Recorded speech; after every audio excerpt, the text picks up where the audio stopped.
Dari Sewot, keputusan Jokowi sudah benar. Penulis, Agvia Slebrik JPBMR 1 BMKK. Pemimpin merupakan orang yang dipercaya oleh masyarakat sebagai salah satu orang yang dianggap mampu membawa bangsa ini ke arah yang lebih baik.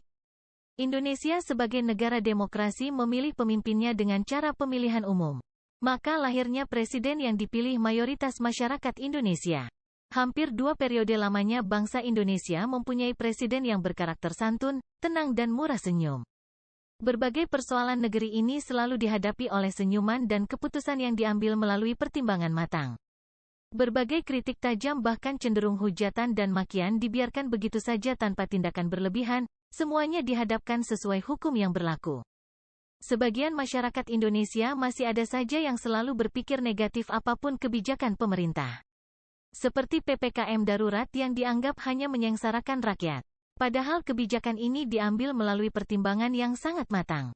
Sebenarnya para ahli banyak yang mengusulkan demi menanggulangi penyebaran COVID-19 harus dilakukan lockdown di banyak tempat.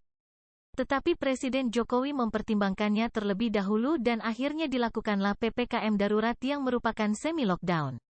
Pada kenyataannya penerapan PPKM darurat saja yang merupakan semi-lockdown masih banyak masyarakat yang mengeluh, menjerit dan menuntut untuk dibuka kembali, apalagi jika Presiden Jokowi memutuskan untuk memberlakukan lockdown. Mungkin masyarakat Indonesia akan semakin menuduh bahwa pemerintah ingin menyengsarakan rakyatnya. Di media sosial Facebook banyak status yang menyalahkan pemerintah tentang pemberlakukan PPKM darurat ini. Ternyata masyarakat banyak yang tidak menyadari bahwa kebijakan PPKM darurat ini demi keselamatan masyarakat sendiri.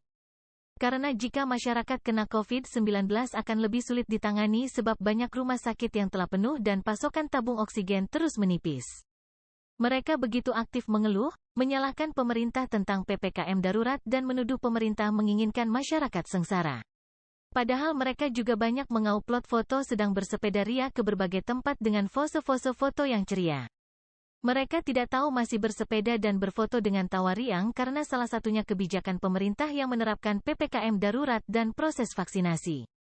Jika tidak ada PPKM darurat mungkin saja mereka terkena COVID-19 dan harus berbaring di rumah sakit. Dengan segala kekurangan dan kelebihannya keputusan Presiden Jokowi untuk menerapkan PPKM darurat sudah benar. Terbaru, Presiden Amerika Serikat, AS, Joe Biden bicara ancaman Jakarta tenggelam saat mengunjungi kantor Direktur Intelijen Nasional. Hal ini dikutip situs resmi White House. Awalnya Biden bicara ancaman terbesar AS, yaitu perubahan iklim.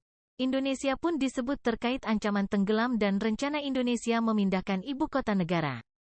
Kepala Balai Konservasi Air Tanah, Badan Geologi, Kementerian Energi dan Sumber Daya Mineral, ESDM, Isnu Hajar Sulistiawan mengatakan, apa yang disampaikan Joe Biden itu menggunakan perhitungan linier.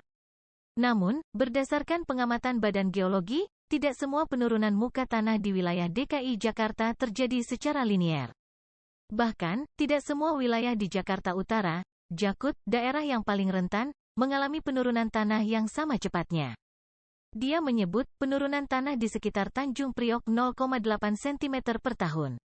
Namun, ada juga penurunan tanah di Jakarta Utara yang lebih cepat seperti di Pluit mencapai 8,6 cm per tahun. Perkataan Mang Biden ini mendapat berbagai respon dari politikus Indonesia. Seperti yang disampaikan oleh Mardani Alisera anggota PKS menyatakan pemerintah jangan sampai reaktif dengan apa yang disampaikan oleh Biden, lebih baik fokus dengan penanganan COVID-19.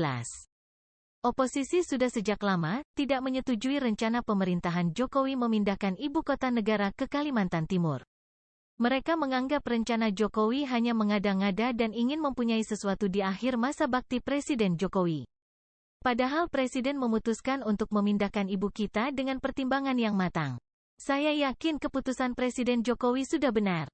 Bahkan nanti jika ibu kota baru sudah jadi bukan hanya pemerintahan Jokowi saja yang menikmati, oposisi pun akan ikut menikmati. Rizal Ramli, Rocky Gerung dan kolega akan berbondong-bondong datang ke ibu kota baru negeri ini, penasaran dengan keindahannya. Walaupun pulang dari sana seperti biasa mereka akan kembali mengkritiknya. Jadi lepas benar atau tidaknya perkataan Biden bahwa Jakarta akan tenggelam, toh ibu kota negara sudah direncanakan pindah dari sekarang. Tinggal memikirkan masyarakat Jakarta yang tetap tinggal agar tidak ikut tenggelam.